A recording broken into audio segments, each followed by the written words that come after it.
Depuis quelque temps, en France, on a l'impression qu'il y a une sorte de caste qui contrôle l'État. En fait, on a l'impression que les gouvernements se suivent, mais que globalement, la même politique est tout le temps menée, que le gouvernement soit de droite ou de gauche, avec quelques différences, mais globalement, la même politique. Et je me suis beaucoup interrogé sur cette question des castes et j'ai invité Paul-Antoine Martin qui a écrit un livre, Le clan des seigneurs, aux éditions Max Milo. Et ce livre, il parle vraiment de cette vie de caste qu'il y a au sommet de l'État. Paul-Antoine Martin, bonjour. Bonjour Donc, et vous merci, avez écrit... merci de m'inviter. Ah ben, merci à vous de venir. Vous avez donc écrit ce livre, Le clan des seigneurs, dans lequel on parle justement de cette caste qui a fini par prendre le contrôle de l'État. Mais d'abord, est-ce que vous pourriez nous dire qui est cette caste? Qui sont ces hauts fonctionnaires qui ont pris finalement le contrôle de nos vies? Alors, je parle dans mon livre des hauts fonctionnaires qui font partie des trois grands corps principaux qui occupent la très grande majorité des postes, des plus hauts postes de l'administration. Donc, je parle des hauts fonctionnaires qui sont de l'ENA, euh, des hauts fonctionnaires qui sont issus du corps des mines et ceux qui sont issus du corps des ponts. C'est-à-dire les premiers de l'ENA, ce sont des administrateurs, les, les deuxièmes et troisièmes, donc ceux qui sortent du corps des mines et du corps des ponts, ce sont on va dire, des super ingénieurs. Donc, à la fois donc, des administrateurs d'élite pour les premiers et pour les suivants, des ingénieurs d'élite. Et ces gens-là sont peu nombreux, hein, ils sont quelques milliers en France, et comme je disais, ils occupent toutes les hautes places de l'administration, ce qui veut dire qu'aujourd'hui, on peut considérer que ce groupe d'hommes, à eux seuls, détiennent le pouvoir administratif en France. Ce qui veut dire que aujourd'hui, bon, aujourd'hui ils sont, comment dire, en trois groupes séparés, hein, le corps de l'ENA, le corps des ponts, le corps des mines, et que j'ai observé, parce que je les ai observés pendant une douzaine d'années dans ma vie professionnelle, je les ai côtoyés couramment, quasiment quotidiennement. Je ne suis pas fonctionnaire moi-même, et j'ai pu, pendant plusieurs années, noter ce que je voyais, noter ce que je vivais, noter ce que j'entendais. Et ce que j'ai assez rapidement observé, c'est ce fonctionnement de caste, au sens où ces gens se considèrent dans un groupe fermé, isolé du reste des citoyens, et un groupe dans lequel ils bénéficient de certains privilèges exorbitants, et à partir duquel ils ont un regard sur le monde qui est un regard, on va dire, d'exclusive. C'est-à-dire que c'est un regard très supérieur et ils considèrent que comment dire, ils ont une position et un être supérieur par rapport à tous ceux qui ne font pas partie de leur groupe.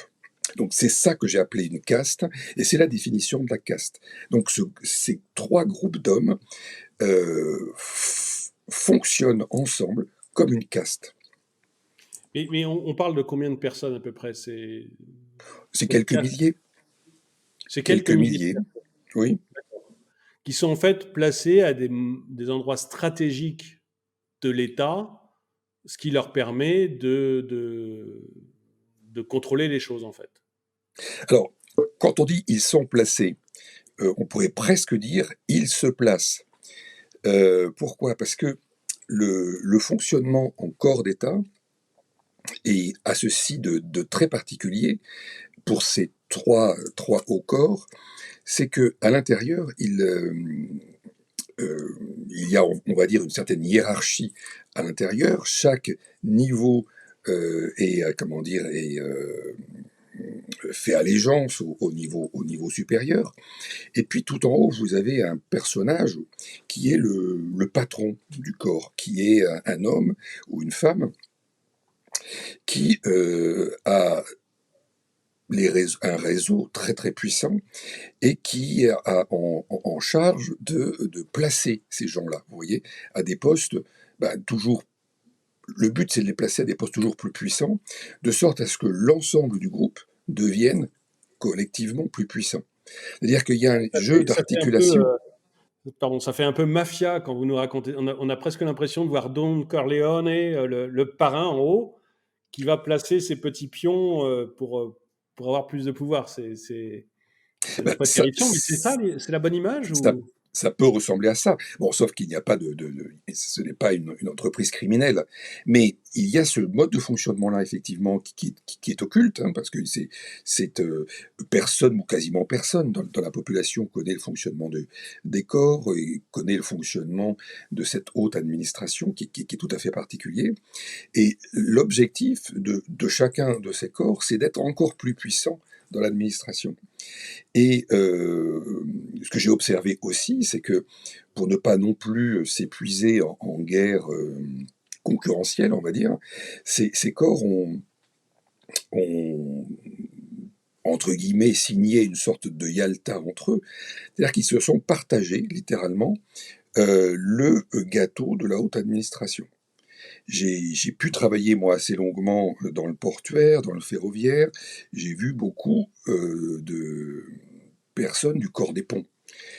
Si vous allez travailler dans le milieu de l'énergie, de l'industrie, vous allez trouver aux plus hautes places des personnes qui sont issues du corps des mines. Si vous allez travailler dans la santé, dans l'éducation, dans d'autres grands pans, dans les finances, dans l'économie, vous allez trouver quasiment exclusivement des membres qui sortent de l'ENA. Voilà, donc il y a une partition qui s'est faite.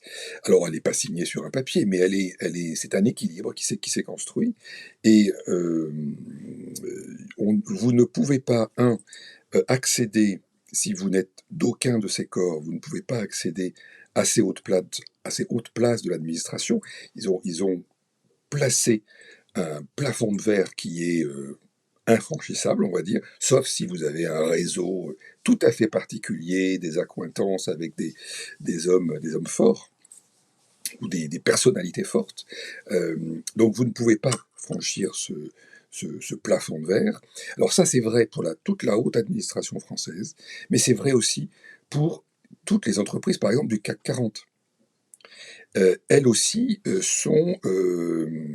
plus hautes places sont occupées par ce type en fait de personnes issues de ces corps d'État, de ces très grands corps d'État, hein.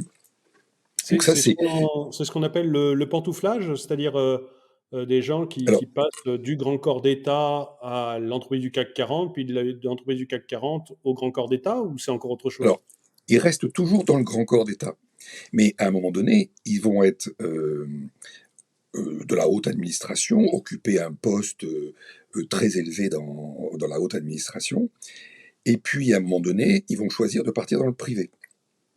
C'est ça qu'on appelle le pantouflage. Et Hmm. le rétro-pantouflage, c'est quand du privé, ils reviennent ensuite dans la haute administration. Ce qui pose en fait ces allers-retours, pose des vraies questions de déontologie, pose des vraies questions de conflit d'intérêts, évidemment. Quand vous êtes, on en a vu, hein, ministre des Transports par exemple, qui lui est parti ensuite dans le privé, il me semble, dans le conseil d'administration d'une société qu'il avait aidée alors qu'il était auparavant ministre des Transports. Voyez, donc Oui. ça, c'est ce genre de choses que l'on peut voir, effectivement, pantouflage, rétro-pantouflage, pose des vraies questions de déontologie et des vraies questions de conflit d'intérêts. Reste que ce fonctionnement de caste, quand vous êtes à ce niveau de pouvoir, à ce niveau de réseau très puissant, parce qu'ils ont tous un réseau très puissant, ils se connaissent tous entre eux, ils sont sortis des mêmes écoles, ils sont peu nombreux. Donc finalement, dans leur réseau se trouvent que des gens qui ont le pouvoir, qui font partie du pouvoir. Ce qui fait que ces gens-là, très vite, ont un fonctionnement, comment dire, autocentré, un fonctionnement qui reste euh, nombriliste et qui devient assez rapidement égoïste puisqu'ils restent totalement, comment dire, intéressés par ce qu'il se passe à l'intérieur du grand corps d'État, leur intérêt étant de toujours aller être plus haut et plus, comment dire, plus puissants. Cette caste, finalement, elle est tout à fait comparable, hein, dans son fonctionnement à la définition que je donnais au tout début. Elle est refermée sur elle-même, elle est infranchissable, et ces gens-là ont un état d'esprit au fil des ans qui devient un état d'esprit arrogant, hautain, qui ne qui se déconnecte de la réalité, hein, de la population. Et là, c'est un danger immense, puisque ces personnes-là sont au pouvoir, donc décident pour la population, et au fil du temps, elles se déconnectent totalement de la population et de ce que la population peut vivre. Ils vivent dans un entre-soi, en fait, qui est parfois absolument sidérant. Et tout cela, finalement, concourt à ce que euh, ces hommes et ces femmes vivent avec un privilège qui est finalement incroyable dans le monde dans lequel nous vivons, qui est le privilège de l'impunité. Et ça, c'est ce que j'ai observé. Vous avez des individus qui sont au plus haut sommet, en fait, hein, et qui, naturellement, parce qu'ils connaissent les meilleurs réseaux, parce qu'ils connaissent les meilleurs leviers au niveau du pouvoir, vont pouvoir s'entraider les uns les autres dans dans une devise qui pourrait être un pour tous, tous pour un, et tout cela concourt à produire une impunité.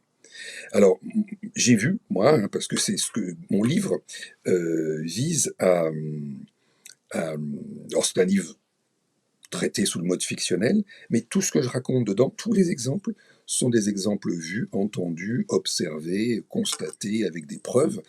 Et donc, il n'y a pas de... On va dire, c'est pas romancé. C'est tout à fait exact. Et j'ai vu, moi, des dirigeants, hauts fonctionnaires, euh, comment dire, parce qu'ils sont convaincus, vivant dans cet entre-soi, d'être les plus intelligents, d'être les plus fins, les plus clairvoyants, etc., vivent dans un autisme intellectuel euh, total et de fait conduire l'organisation dont ils ont la charge, en 5 ans par exemple, la conduire à un vrai désastre. Vous voyez, euh, eh bien même après ça, ces gens-là ne sont pas remerciés, ils finissent leur mandat tout à fait normalement et sont ensuite placés sur un autre poste d'envergure sans avoir rien à, comment dire, à payer, on va dire, comme on pourrait le faire dans le monde du privé, dans le monde, on va dire, un peu normal, sans privilège. Dans le monde du privé, un dirigeant qui aurait commis le 10e de ce que cette personne avait commis aurait été licenciée avec fracas. Non, celle-ci, après tant de mauvaises décisions, tant de dégradation de l'organisation dont il avait la charge, ne continuait à vivre sa vie de haut fonctionnaire avec une certaine tranquillité, sachant que il y avait dans les... Alors ça concerne en fait les ports, et les ports de France, les grands ports de France, et cette personne-là était dans une région, on gérait donc cette organisation dans une région dans laquelle exerçait un ancien Premier ministre de grande envergure. Et l'ancien Premier ministre a essayé pendant plusieurs années de, de bouger, de faire bouger cette personne, de le faire partir. Il n'y est jamais arrivé.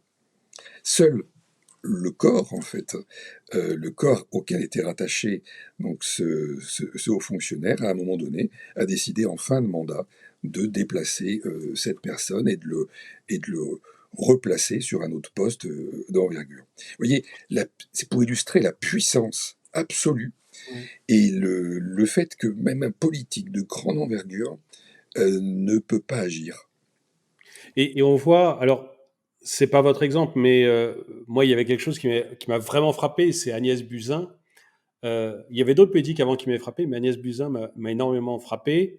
Donc c'était la ministre de la Santé au moment de l'arrivée du Covid-19, ministre qui allait nous raconter qu'il n'était pas utile de mettre le masque, qu'il n'était pas utile de filtrer les Chinois à l'entrée de la France, et qui, dès que le Covid est arrivé en France, a démissionné et est parti. Et au lieu d'avoir une punition, elle a été nommée à l'OMS, l'Organisation mondiale de la santé. Elle avait tout raté en France, la France l'a envoyée à l'Organisation mondiale de la santé. Et puis là, récemment, elle est revenue en France avec un poste supérieur, puisque elle est maintenant au Conseil d'État, il me semble. Je Ah, ne sais plus si c'est la Cour des comptes ou le Conseil d'État, mais elle est dans un poste, même chose, très prestigieux, comme son mari d'ailleurs, qui avait déjà eu ce poste quand elle était ministre. Bon, voilà, c'est un peu spécial d'avoir son mari qui est nommé à un poste prestigieux quand soi-même on est ministre, mais bon, peu importe. Et elle n'a eu aucune sanction du fait de n'avoir pas réagi au Covid-19 et du fait d'avoir démissionné en pleine crise, quoi.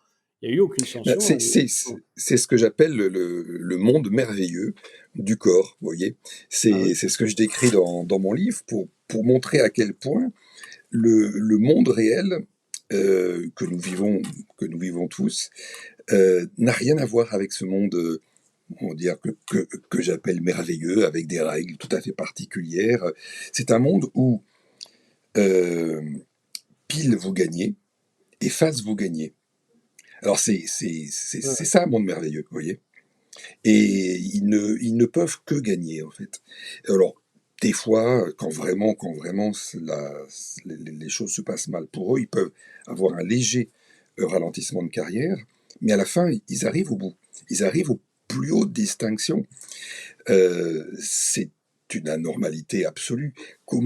Mais comment c'est possible d'imaginer que des hommes et des femmes qui sont garantis du meilleur, garantis de l'impunité, garantis de ne jamais perdre, puissent fournir le meilleur pour le pays. C'est, c'est tout simplement impossible. Quand vous êtes dans ce mode de fonctionnement psychologique, quand vous êtes installé dans une bulle aussi ouatée que ça, vous ne pouvez pas avoir envie. Rien ne vous, comment dire, ne vous pousse à vous dépasser. Rien ne vous pousse à être audacieux, à être courageux. À quoi ça servirait d'être courageux? À quoi ça servirait d'être Je dirais même que audacieux? ça serait un handicap, à mon avis, d'être Et courageux en dans ce plus, cadre-là, c'est un c'est un handicap. handicap. C'est un Ah bah oui. handicap. Donc, on voit bien que ça amollit en fait l'ensemble, et que l'ensemble n'a plus Dieu que pour son intérêt, qui est la caste, le corps. Et cet intérêt-là, ben, il diverge avec l'intérêt du pays. Donc, c'est cet état Ouais. d'esprit-là qui est absolument délétère. On est passé d'une idée les grands serviteurs de l'État à une idée les grands serviteurs d'eux-mêmes, en fait, ou de la caste. Oui, ben, On a vraiment basculé vers ça, quoi. alors c'est effectivement ce qui se passe. Euh, enfin, en fait, c'est passé de servir à se servir, hein, Mmh. et c'est ce- cette transition, à mon sens, elle a eu lieu une quarantaine, cinquantaine d'années, parce il y a eu, après la guerre, un état d'esprit totalement différent, mais c'était des hommes et des femmes qui étaient sélectionnés différemment.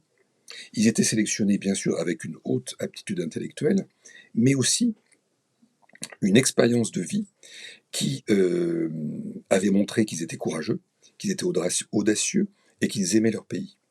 C'est-à-dire que c'était les deux critères, comment dire, les deux types de critères fondamentaux, la qualité intellectuelle et aussi ceux que j'ai cités, l'audace, le courage et la foi dans le pays, qui faisaient qu'ils pouvaient rentrer à l'ENA, par exemple. Mmh. Aujourd'hui, qu'est-ce qu'on teste quand un candidat prétend à l'ENA?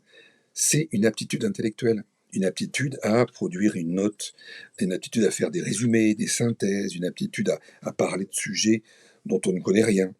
Ça aussi, c'est une grande qualité dans ce milieu-là. Voilà, c'est ça que l'on teste aujourd'hui.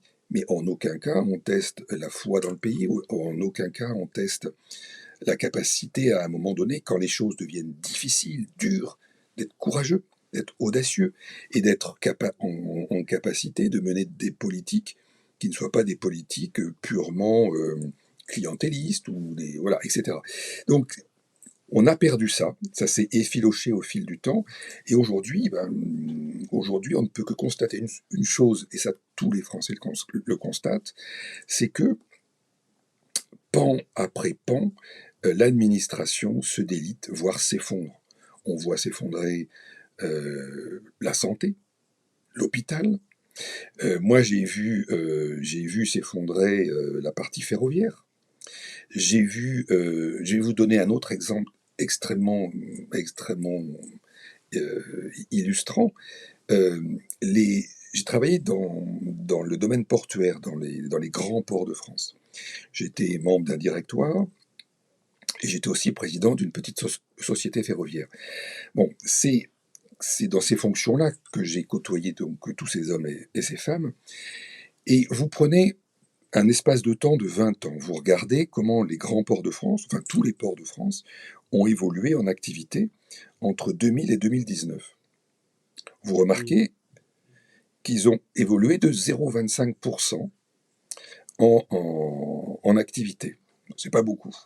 Mais c'est encore vraiment minime, enfin minime, microscopique quand on compare avec l'augmentation de l'activité commerciale maritime mondiale. Celle-ci a évolué de 100%. Vous imaginez, il y a un Ouais. ratio de 400 entre les deux. Qu'est-ce qui s'est passé dans notre pays pour qu'on soit incapable de ne pas venir capter un minimum la manne considérable qui passait le long de nos côtes? Aujourd'hui, les bateaux, quand ils vont en Europe, ils ne s'arrêtent pas beaucoup en France, ils contournent la France, ils rentrent dans le Channel, donc la Manche, ils remontent la Manche et ils commencent à s'arrêter en Belgique, en Allemagne et en Hollande. C'est là qu'ils déchargent les marchandises et c'est de là que les marchandises peuvent redescendre en France ou en Italie, par exemple. Est-ce que vous savez quel est le plus grand port français, finalement? Ah non, je sais pas. Bah, c'est Anvers. Ouais. Ah bah, C'est Anvers. C'est à Anvers. C'est d'Anvers que viennent effectivement le plus de marchandises en France. Donc c'est quand même très très grave de voir ça. Ça veut dire que on a perdu énormément d'occasions de créer des richesses pour le pays. Les ports sont l'interface entre le commerce maritime mondial et le fonctionnement du pays. C'est là où se joue aussi la balance commerciale de la France. Si vous n'êtes pas capable d'assurer des ports efficients, des ports modernes, des ports qui attirent les marchandises parce que votre pays est solide et dynamique, bien vous avez un pays qui ne va pas progresser. Et c'est ce que l'on a constaté. Par contre, en Allemagne, en Belgique, en Hollande, là, la progression a été phénoménale. Un port comme Anvers euh, s'est accru de 86%. Le port de Hambourg s'est accru de plus de 100%. Le port de Rotterdam s'est accru de 46%. Ce sont des machines de guerre. Alors là, j'ai cité 3 ports situés dans 3 pays différents. Ce sont des machines de guerre industrielles qui connectent leur pays à l'ensemble de la planète. Et à partir de là, les marchandises s'éclatent en Europe. mais Mais nous, on n'a le pas problème ça. Or, excuse-moi, le problème des ports, est-ce que c'est le problème de hauts fonctionnaires qui n'ont pas fait leur travail, ou est-ce que c'est le problème des dockers? Parce que, alors, moi, je n'ai pas vu ça de près, mais je me souviens que toute mon adolescence, quasiment, j'ai entendu le port de Marseille est en grève pour X raisons, le port du Havre est en grève pour X raisons, et qu'en fait, l'impression que j'ai eue, c'est qu'au fur et à mesure des grèves, les bateaux, les containers, etc., ont fini par se diriger vers des ports qui, eux, étaient tout le temps ouverts. C'est-à-dire, je crois que c'est enfin, un port en Italie et puis le port d'Anvers. Et qu'ils ont arrêté de faire confiance à Marseille et au Havre parce qu'ils étaient tout simplement pas sûrs d'être déchargés, quoi, parce qu'il pouvait y avoir une grève des syndicats CGT qui tenaient le port. Donc, est-ce que c'est vraiment la faute des hauts fonctionnaires ou est-ce que c'est la faute de 2 syndicats, enfin, en l'occurrence, c'est un syndicat extrêmement puissant qui a bloqué les ports à chaque fois qu'on voulait faire quoi que ce soit? Alors, je ne placerai pas la faute sur l'un ou sur l'autre, seulement je vais vous décrire ce que j'ai vu, et je vais vous décrire en fait la situation. Alors, c'est vrai que le syndicat CGT dans les ports est très fort, mais Mmh. les ports étrangers ont aussi des syndicats extrêmement puissants. Donc, je dirais, on va dire qu'il y a une certaine égalité à ce niveau-là entre les ports français et les ports étrangers. Euh, ce que j'ai constaté, moi je vous ai parlé excusez-moi, je vous ai parlé du noyau, en fait, que constitue, là pour le coup, les hauts fonctionnaires issus du corps des ponts. Et puis vous Mmh. avez un autre noyau qui est le noyau cégétiste, syndicat cégétiste. Et vous avez donc dans les ports, dans le fonctionnement des ports, un monde, comment dire, dipolaire. Vous avez deux pôles très forts situés aux extrémités. Vous voyez. Et en fait, moi, ce que j'ai constaté, c'est que le pôle CGT, le syndicat CGT, finalement était une sorte de miroir, l'image en miroir de l'autre pôle, qui est le pôle de la haute fonction publique dans ces ports. Finalement, moi, ce que je peux dire aussi, c'est que je fais un constat, entre 2000 et 2019, les ports ont finalement végété, des centaines de millions, des milliards d'euros ont été investis, ça n'a pas produit de richesse. Reste que les hauts fonctionnaires qui s'occupent des ports sont tous issus du corps des ponts, et ils sont présents du cabinet du ministre jusqu'aux directeurs généraux des grands ports, occupent tous les postes intermédiaires dans la haute administration et aussi occupent tous les postes dans les organes de contrôle. Il y a un organe de contrôle qui est directement relié au ministre. Cet organe de contrôle est quasiment entièrement composé d'hommes et de femmes du corps des ponts.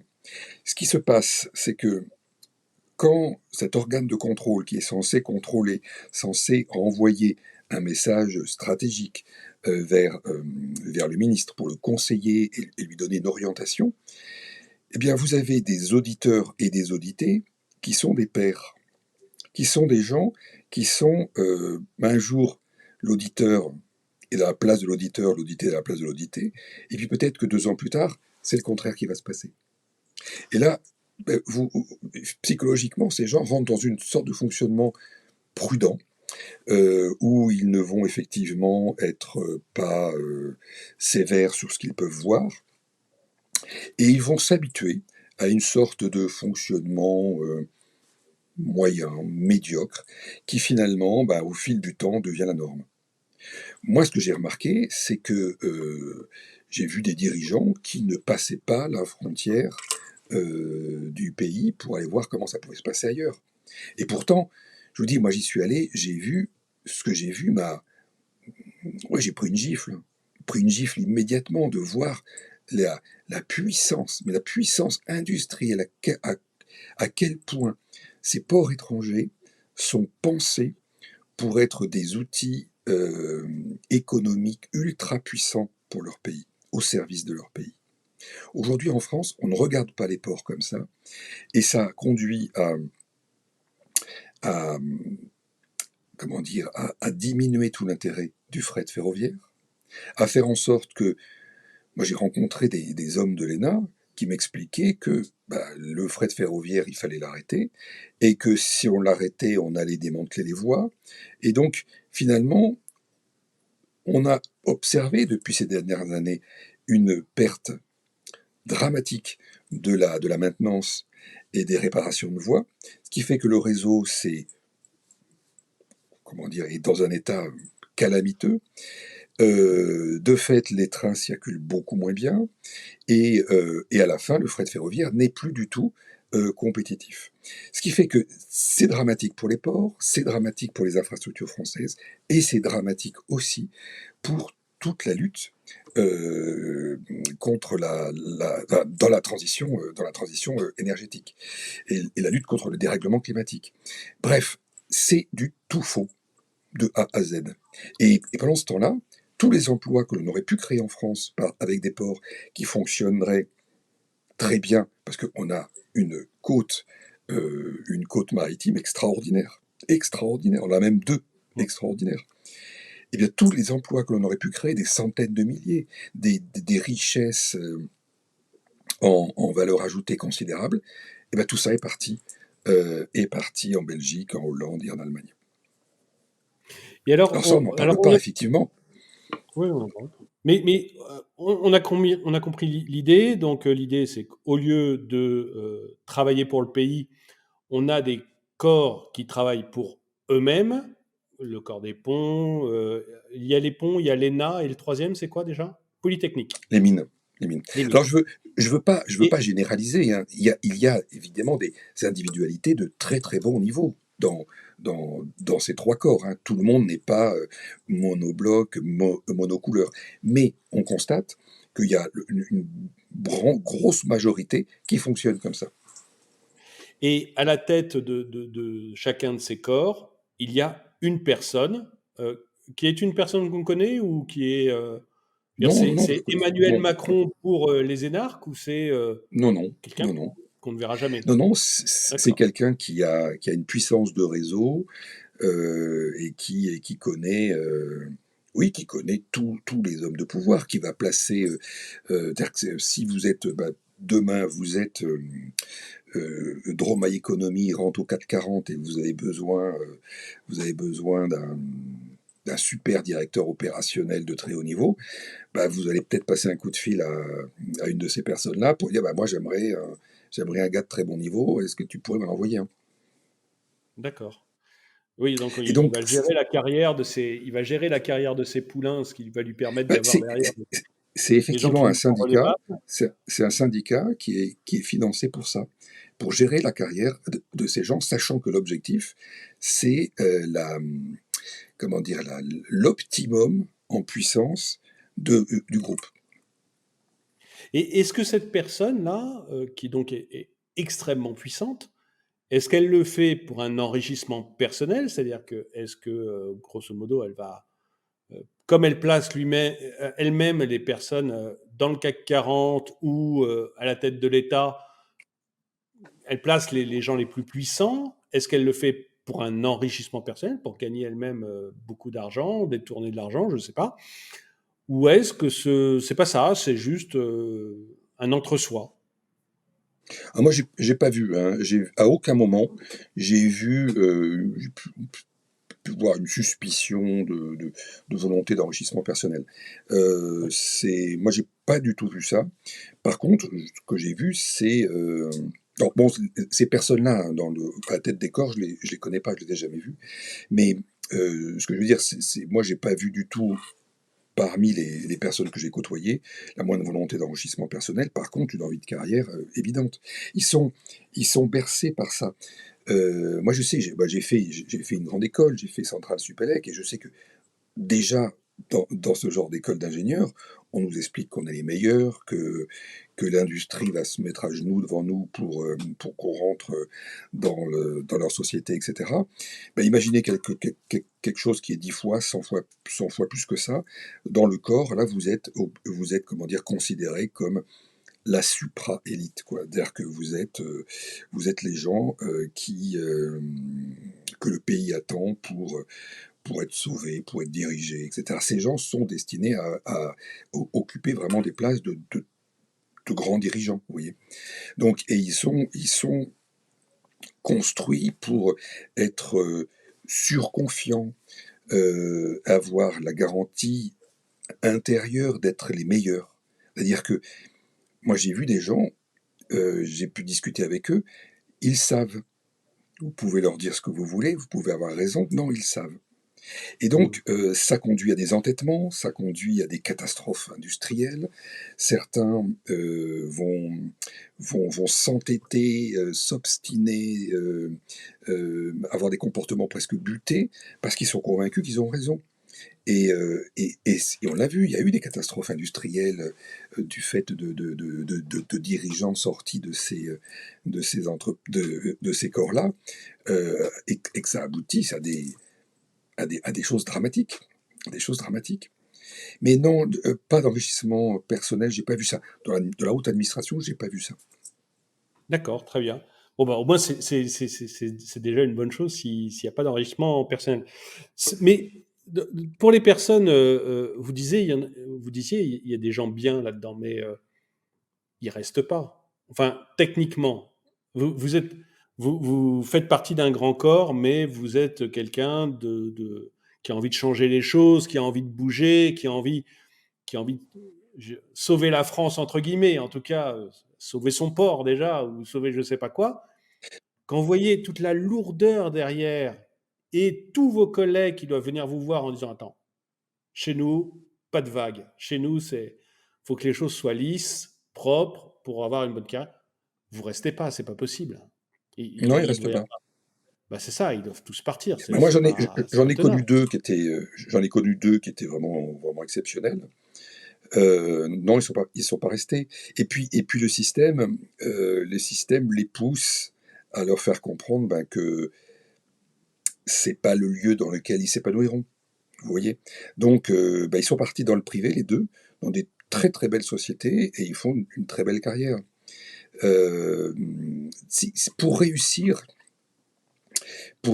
moi ce que j'ai remarqué, pour réussir dans ce milieu de la haute fonction publique, c'est-à-dire grossièrement les meilleurs sont les meilleurs manipulateurs, sont les meilleurs capables de vous dire des mensonges énormes avec le sourire, une facilité de conviction qui est assez extraordinaire. Moi, j'ai vu passer des projets qui se voyaient comme le nez au milieu de la figure, que c'était une aberration.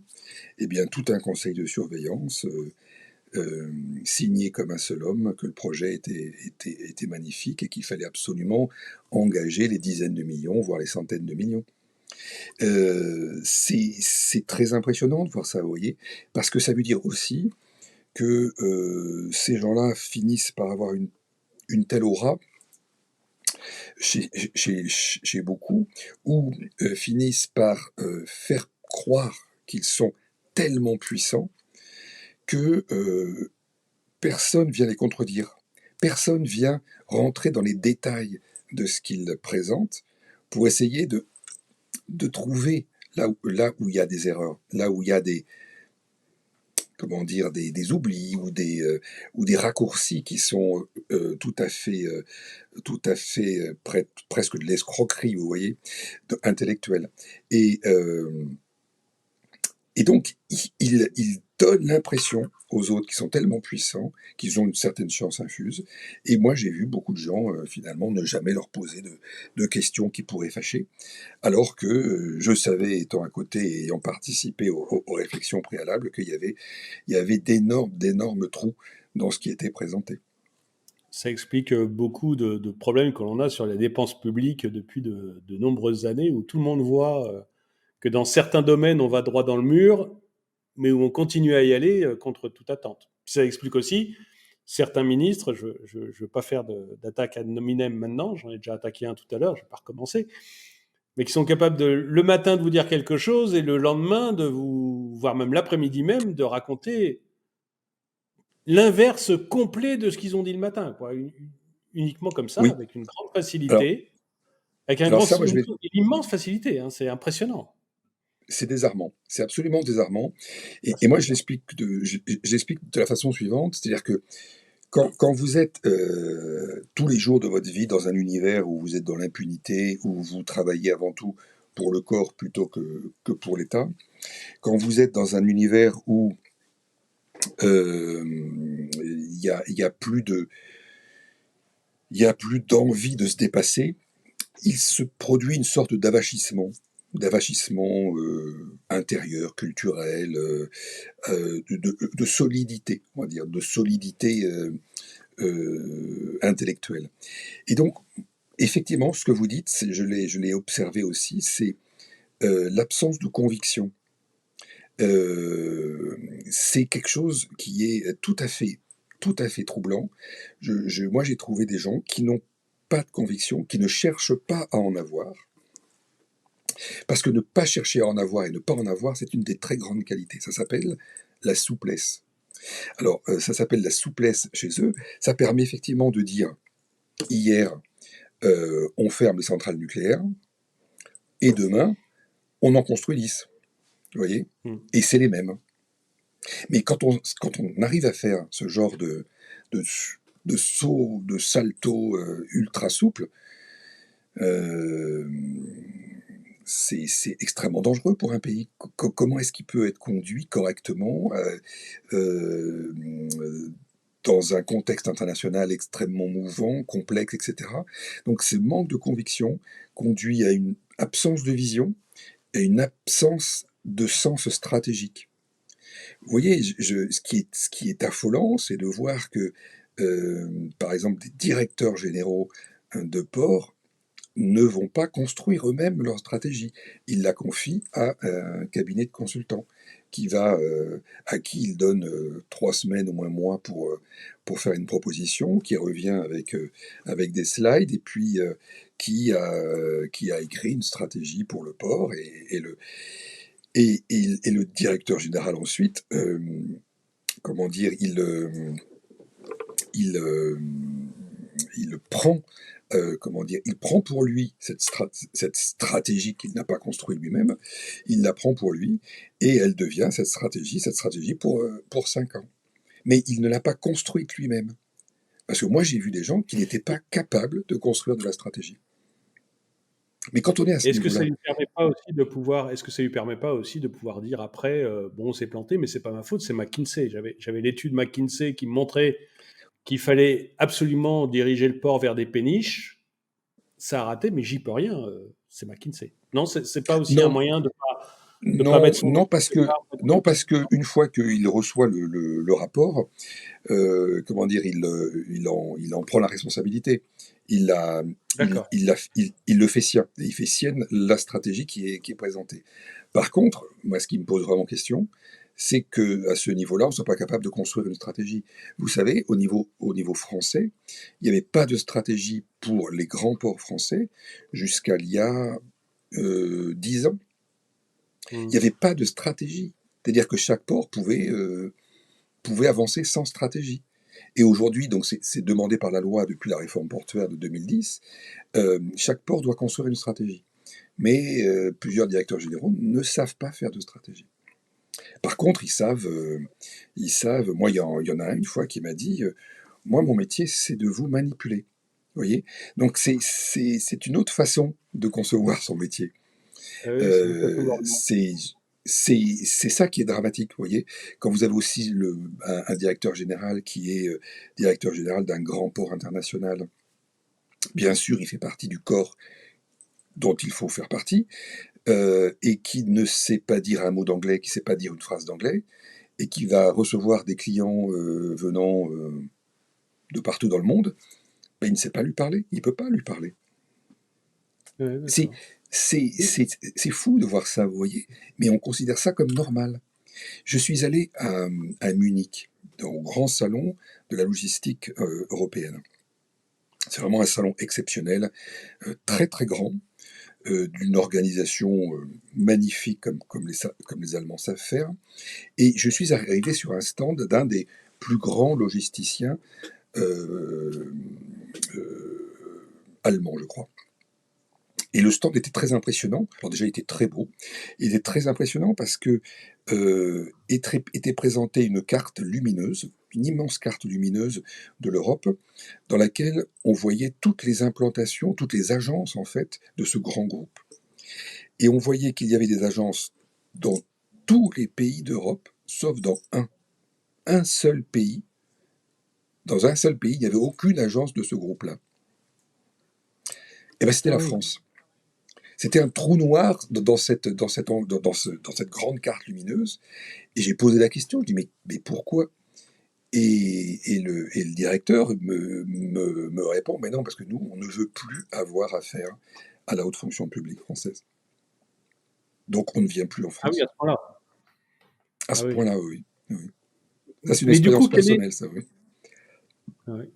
Mais alors, du coup, quelle est la solution? Parce que ces grands corps, ils ont été créés parce qu'on avait besoin, malgré tout, de gens intelligents, de gens formés pour tenir l'État. C'est-à-dire que on a créé l'ENA parce qu'on a besoin d'une administration solide, parce qu'un pays comme la France, ça se gère pas comme Malte, quoi. Il y a quand même 70 millions de personnes, il y a un PIB qui est gigantesque, donc c'est pas évident à tenir, quoi. Du coup, et si ces grands corps ont fini par pourrir, finalement, quelle est la solution? Comment fait-on derrière pour de nouveau avoir un État qui fonctionne? Et est-ce qu'il y a une Alors, solution? Est-ce qu'il ne faut pas effectivement, tout simplement retourner à la table, hein, et puis dire hop, vous avez raison, il nous faut des gens, mais c'est évident, un pays qui veut être puissant sur la scène internationale, il a besoin d'une véritable intelligence à sa tête, qui soit présente dans tous les rouages de l'administration pour tenir à la fois ce qui est régalien et tenir ce qui est économie, ce qui est commerce, etc. Donc il nous faut des gens profondément capables de gérer la complexité, donc avoir une aptitude intellectuelle très forte. Euh, et ces gens-là sont là pour aider à gouverner nos politiques, ces politiques que nous choisissons. Euh, alors, ce qu'on observe, c'est que l'articulation entre le politique et la haute fonction publique est une articulation qui est loin d'être simple. C'est pas le politique dit à l'administration mettez ça en œuvre et il peut dormir sur ses deux oreilles. Les choses sont mises en œuvre très rapidement. C'est pas comme ça que ça se passe. La haute administration est très fière de son pouvoir, très fière de pouvoir aussi ralentir, ne pas faire, emmêler, etc. S'il y a quelque chose qui ne lui plaît pas dans ce que le politique lui demande. Le 27 décembre 2022, je ne sais pas si vous avez vu cette circulaire d'Elisabeth Borne, qui précise sur un ton très sévère à l'ensemble de la haute administration française que ne pas appliquer rapidement les décrets gouvernementaux revenait à, à avoir une attitude dédaigneuse et de mépris pour la population française. Ce qui veut dire, ce qui veut dire qu'il se passe bien quelque chose dans cette articulation qui fonctionne pas bien. Et donc, elle qui était auparavant haute fonctionnaire, est passée ministre, première ministre, et donc se plaint finalement du fonctionnement de la haute administration qui peut ralentir ou qui peut ne pas aller à la vitesse à laquelle le politique lui demande. Donc cette articulation est fondamentale. On a besoin d'une articulation de très haut niveau, avec des gens de très haut niveau, mais qui ont aussi, comme je le disais tout à l'heure, une vraie expérience de vie pour pouvoir percevoir beaucoup mieux la population. Emmanuel Macron, le 29 avril 2019, a présenté quelque chose de très intéressant. Et j'ai découvert ça il y a quelques jours, et finalement ça m'a beaucoup intéressé parce que il, euh, il, euh, il décrit, enfin, ou c'est plutôt moi qui décris, mais dans mon livre, je décris quelque chose qui est tout à fait semblable à ce qu'il précise en termes de solutions et de dysfonctionnement dans la haute administration française. Il dit quoi? Il dit on ne peut plus avoir un mode de fonctionnement avec des grands corps d'État. Il faut mettre fin à ce mode de fonctionnement. Pourquoi, à cette époque-là, il commence à dire ça? Parce qu'il y a eu les Gilets jaunes quelques mois auparavant. Et donc lui, il a compris. Ces gens-là qui sont placés là où ils sont, tout en haut, ils ont compris que leur mode de fonctionnement avait produit dans la population un véritable désarroi, une véritable colère. Donc il a fait le lien entre cette colère que le pays, enfin dont le pays s'est enflammé, et le comportement de la haute fonction publique, et plus précisément le comportement des grands corps d'État. Donc lui réagit en disant on va mettre fin aux grands corps d'État. Ça, c'était le 25 avril, non, oui, c'est ça, je crois que c'est le 25 avril 2019. Il dit il faut mettre fin aux grands corps d'État. On ne peut plus recruter comme on a pu recruter ces dernières décennies. C'est pas bénéfique pour le pays et ça ne crée pas, comment dire, la richesse intellectuelle nécessaire pour le pays pour lui permettre d'être, comment dire, rayonnant sur la scène internationale et solide à l'intérieur. Donc, ce qu'il dit, c'est que euh, ce mode de fonctionnement s'oppose à avoir une véritable filière d'excellence dans le pays. Donc il faut casser le corporatisme, casser les corps et ouvrir la haute fonction publique au monde académique, l'ouvrir à la recherche, l'ouvrir à l'international, pour s'ouvrir l'esprit et devenir en phase avec le monde. Et ça, son discours, moi je l'ai trouvé très bien. Alors, comme souvent, il fait des beaux discours Oui. et puis ça reste à l'intérieur des mots. On verra si s'il va effectivement aller jusqu'au bout. Bon, il a dissous l'ENA. Est-ce que ça va changer quelque chose ou pas? J'en suis pas certain, parce que le problème, ce n'est pas l'école, c'est ce qui se passe après, c'est le corporatisme, c'est ce qui se passe après, ce qui fait que ces gens se regroupent entre eux et sont dans ce tous pour un pour tous. Et il dit aussi, et ça m'a tout à fait intéressé parce que c'est ce que c'est ma thèse en fait dans ce livre, le candidat à la haute fonction publique doit être mis à l'épreuve. On ne peut pas être haut fonctionnaire quand on sort tout juste de l'école. Ça n'a aucun sens. On n'a aucune expérience de vie, on n'a rien vécu de fort. Et on peut imaginer à ce moment-là une autre fonction publique qui soit tout à fait différente, c'est-à-dire qu'on puisse devenir haut fonctionnaire, non pas à vie. Et d'ailleurs, c'est ce que dit aussi Emmanuel Macron, c'est-à-dire ces emplois à vie, ça suffit. Cette impunité totale, ça suffit. Il le dit comme ça. Vous voyez? Mm. Donc, quelqu'un qui est à ce niveau-là, qui a vu tout ça totalement de l'intérieur, dans un des plus grands corps, le plus prestigieux qui soit, l'inspection des finances, il dit ça suffit. Ça suffit parce que ça ne produit pas des gens finalement intelligents. Parce que l'intelligence, c'est pas l'aptitude intellectuelle. Il y a une escroquerie en fait en France, je pense, depuis plusieurs décennies, où on a installé la croyance que je suis fort à un concours, je suis intelligent.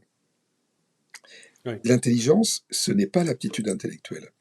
L'intelligence, c'est beaucoup plus vaste que ça. C'est la capacité à prendre les bonnes décisions. Et on prend les bonnes décisions quand on est à la fois effectivement capable de gérer la complexité, donc avoir une aptitude intellectuelle, mais quand on sent le monde, quand on a une expérience du monde, c'est ça qui rend la personne intelligente. Voyez. Et donc cette escroquerie qui s'est répandue en France euh, par l'intermédiaire des corps, par l'intermédiaire des grandes écoles, fait qu'aujourd'hui, on a réduit l'intelligence à l'aptitude intellectuelle. Et donc, pour ces gens-là, ça, pour ces hauts fonctionnaires, moi j'en ai rencontré qui sont effectivement issus du corps des ponts ou de l'ENA, par exemple. Et moi, je me rappelle d'une discussion tout à fait anodine avec l'un où je lui parlais d'un livre que j'avais lu et je lui demandais s'il en avait entendu parler. Et il me répond, oh, moi, tu sais, je suis que BD. Et je me suis rendu compte après que tout son prisme de lecture du monde passait par les aventures d'Astérix et d'Obélix. Ah oui, Alors c'est c'est bien, défini. non, mais c'est très bien Astérix et Obélix, hein. Mais quand Ouais. on est à la tête, bah, on attend un peu plus large, un peu plus complexe. Ces gens-là ne peuvent pas être en capacité de diriger correctement. Vous voyez, c'est ça que je dis, c'est cette différence entre l'intelligence et l'aptitude intellectuelle, c'est absolument fondamental.